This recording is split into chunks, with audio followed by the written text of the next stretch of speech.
حضرت علی رضی اللہ تعالی عنہ نے ارشاد فرمایا، انسان اپنی توہین معاف کر سکتا ہے، بھول نہیں سکتا۔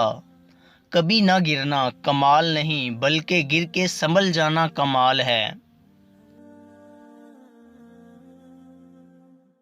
مومن بندہ نہ زبان سے حملہ کرنے والا ہوتا ہے، نہ لعنت کرنے والا ہوتا ہے، نہ بدگو اور نہ گالی دینے والا۔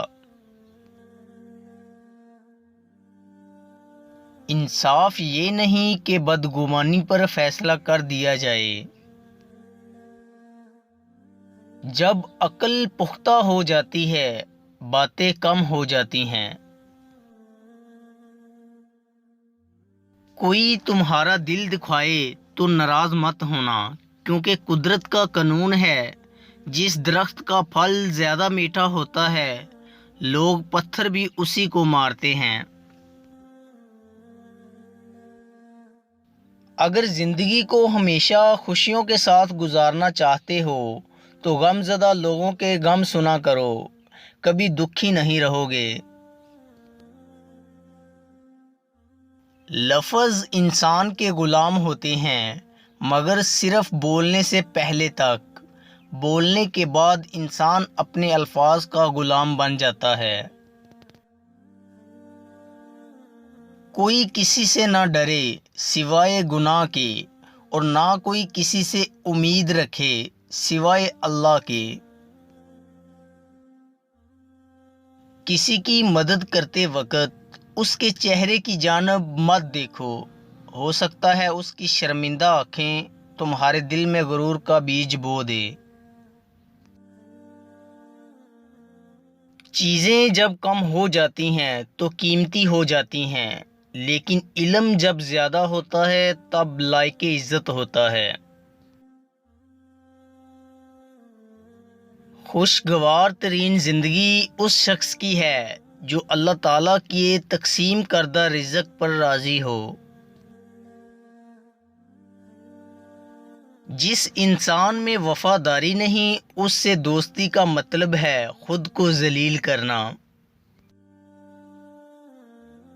انسان اس دنیا میں اتنا مصروف ہوتا ہے کہ اسے پتہ بھی نہیں چلتا کہ اس کے کفن کا کپڑا بکنے کے لیے بازار میں آ گیا ہے۔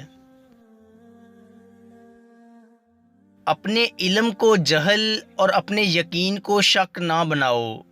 جب جان لیا تو عمل کرو، اور جب یقین پیدا ہو گیا تو آگے بڑھو۔ اگر توکل سیکھنا ہے تو پرندوں سے سیکھو کہ جب وہ شام کو واپس گھر جاتے ہیں تو ان کی چونچ میں کل کے لیے کوئی دانہ نہیں ہوتا۔ خوش نصیب آنکھ، خوش نصیب ہے وہ آنکھ جس نے عطاۃ خداوندی میں نیند کو خیر باد کہا۔ اگر تم اپنے علم پر مغرور ہو تو جہالت کے لیے یہی کافی ہے۔ یہ دنیا کتنی عجیب ہے، ایماندار کو بے وقوف، بے ایمان کو عقل مند اور بے حیا کو خوبصورت کہتی ہے۔ صرف دو لوگ مقدر والے ہوتے ہیں، ایک وہ جنہیں وفادار دوست ملتا ہے، اور دوسرے وہ جن کے ساتھ ماں کی دعائیں ہوتی ہیں۔ ہر صبح جلدی اٹھ کر اپنے کام کاج میں مشغول ہو جاؤ، سعادت پا جاؤ گے۔ دوستو، امید ہے کہ آپ کو ہماری ویڈیو اچھی لگی ہوگی۔ اگر آپ کو ہماری ویڈیو اچھی لگی ہے تو لائک کیجئے، اور مزید اچھی ویڈیوز کے لیے ہمارے چینل میکس ہیپینس کو سبسکرائب کر لیں۔ شکریہ۔